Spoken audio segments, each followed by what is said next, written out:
नमस्कार मित्रों, मैं हरिओम शास्त्री आपका अपने चैनल में हार्दिक अभिनंदन करता हूं। आज मैं आपको सुनाऊंगा पुरुषोत्तम मास महात्म का 17वां अध्याय। श्रद्धा भक्ति भाव से श्रवण करें। नारद जी बोले, हे कृपा के सिंधु, उसके बाद जागृत अवस्था को प्राप्त कर उस राजा दृढ़धनवा का क्या हुआ, सो मुझसे कहिए, जिसके सुनने से पापों का नाश कहा गया है। नारद जी बोले, अपने पूर्व जन्म के चरित्र को सुनने से आश्चर्य युक्त तथा सुनने की इच्छा रखने वाले राजा दृढ़धनवा से वाल्मीकि ऋषि से फिर बोले। वाल्मीकि ऋषि बोले, इस तरह स्त्री के मुख से शीतल वाणी को सुनकर सुदेव शर्मा धैर्य धारण कर हरि भगवान में चित्त को लगाता हुआ दीर्घ श्वास लेकर दीन मुख सुदेव शर्मा जो होने वाला है वह होगा, यह मन में निश्चय कर पुष्प समिधा आदि के लिए वन को गया। इसके प्रकार उस सुदेव शर्मा का कितना ही समय बीत गया।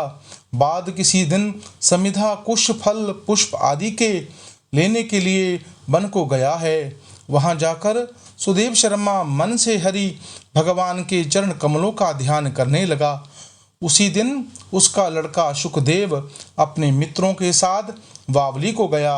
बावली में प्रवेश कर मित्रों के साथ जल यंत्रों से जल फेंकता हुआ बार बार हंसता हुआ खेलने लगा। गर्मी के ऋतु में बार बार जल से खेलता हुआ हर्ष को प्राप्त हुआ। इस तरह प्रेम में मगन सब बालकों से खेलते हुए अथाह जल में खड़ा हुआ वह सुखदेव बालक मित्र बालकों से पीड़ित होकर मित्र वर्ग के भय से भागने की इच्छा करता हुआ और भय से प्रेरित हो श्वास को रोककर अपने मित्रों को छलने की इच्छा से वे अथाह जल में गोता लगाया, किंतु उस जल में व्याकुल होकर उससे बाहर निकलने की इच्छा करता सहस उस अथाह जल में बालक मृत्यु को प्राप्त हो गया। जल से निकलते हुए बालक को न देखकर वे सब मित्र बालक चकित होकर हाहाकार करते हुए बहुत जोर से दौड़े और अत्यंत शोक से ग्रसित वे बालक उसकी माता गौतमी से जाकर बोले। उन बालकों के अत्यंत अप्रिय वज्रपात के समान वचन को सुनकर पुत्र प्रेम में करने वाली वह गौतमी तुरंत पृथ्वी पर गिर पड़ी। उसी समय वन से सुदेव शर्मा आया। पुत्र का मरण सुनकर कटे वृक्ष के समान पृथ्वी पर गिर गया।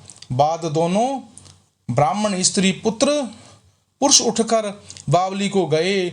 वहां जाकर मृतक पुत्र को आलिंगन कर उसके शरीर को गोद में लेकर सुदेव शर्मा बारंबार पुत्र का मुख चूमने लगा। अपने गोद में स्थित मृतक बालक को बार बार देखता हुआ रोता विलाप करता हुआ गदगद अक्षरों से बोला। सुदेव शर्मा बोला, हे पुत्र, मेरे शोक को नाश करने वाले शीतल सुंदर शुभ वचन बोलो। हे वत्स, मेरे मन को प्रसन्न करो। वृद्ध माता पिता को छोड़कर तुम जाने योग्य नहीं हो। हे वत्स, विद्याध्ययन के लिए तुम्हारा श्रेष्ठ मित्र बुला रहा है और बड़े हर्ष से पढ़ने के लिए उपाध्याय तुमको बुला रहे हैं। हे पुत्र, शीघ्र उठो, इस समय क्यों सो रहे हो? तुमको छोड़कर घर नहीं जाऊंगा। घर में मेरा क्या काम? तुम्हारे बिना इस समय मेरा घर शून्य जंगल के समान है। तुमको फल फूल प्रिय हैं, मेरे सामने से उठो। यदि नहीं उठोगे तो वन में नहीं जाऊंगा। वन में क्या काम है? मैंने कोई निंदित काम नहीं किया और ब्रह्म हत्या भी नहीं की। फिर किस कर्म फल से मेरा पुत्र मर गया?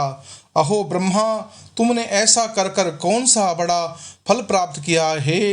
निर्दय वृद्ध दीन मेरे नेत्रों को लेकर निर्धन धन दोनों स्त्री पुरुष का सहारा इस पुत्र को हरण करके तुमको लज्जा क्यों नहीं आती? सर्वत्र तुम दयालु हो, परंतु मेरे विषय में निर्दय हो गए हो, सो क्यों? अहो आश्चर्य है, मेरे भाग्य से ये उल्टा कैसा हुआ? स्वभाव से सुंदर पुत्र की खोज इस समय मैं क्या करूं? हे पुत्र, तुम्हारा मुख सुंदर नेत्र को कहाँ देखूंगा? मेरा जल को बरसाता हुआ पृथ्वी धन्य को पैदा करती है, पर्वत रत्न को, समुद्र मुक्ता सार मणि देते हैं, परंतु उस देश को नहीं देखता हूँ जहाँ मेरा मरा हुआ पुत्र मिलता हो, जिसके शरीर की आलिंगन कर हृदय के ताप को छोड़ता है। हे वत्स, तुम एक बार शीघ्र वचन सुनाओ और दया करो। तुम्हारी माता लज्जा को छोड़कर चिल्हा के समान अत्यंत विलाप करती है। हे पुत्र, उसको देखकर तुमको दया नहीं क्यों आती? हे पुत्र, हम दोनों से बिना पूछे ही दूर के मार्ग को हो गए। क्या करूं? इस समय किसके वेदाध्ययन की उत्तम वाणी को सुनाऊंगा?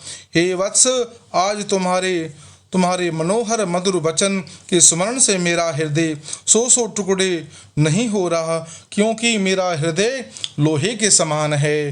हे कौशलेंद्र राजा दशरथ, हम धन्य मानते हैं, क्योंकि रामचंद्र के बन जाने पर पुत्र के ताप से दग्ध से वे प्राणों को नहीं देख सके, परंतु पुत्र के बन जाने पर भी जीवित रहने वाला मुझको धिक्कार है।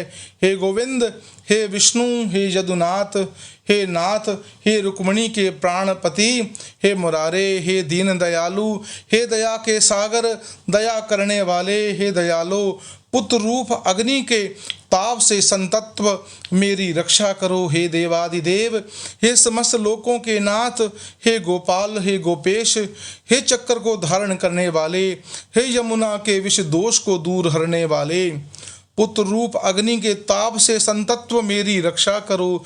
हे वैकुंठ के वासी विष्णु, हे नरकासुर के नाशक, हे चराचर के आधार, हे संसार रूप समुद्र पार करने वाले, जहाज रूप अर्थात समुद्र से पार उतारने वाले, ब्रह्मादि देवताओं से नमस्कृत चरण पीठ वाले, पुत्र रूप अग्नि ताप संतत्व से मेरी रक्षा करो।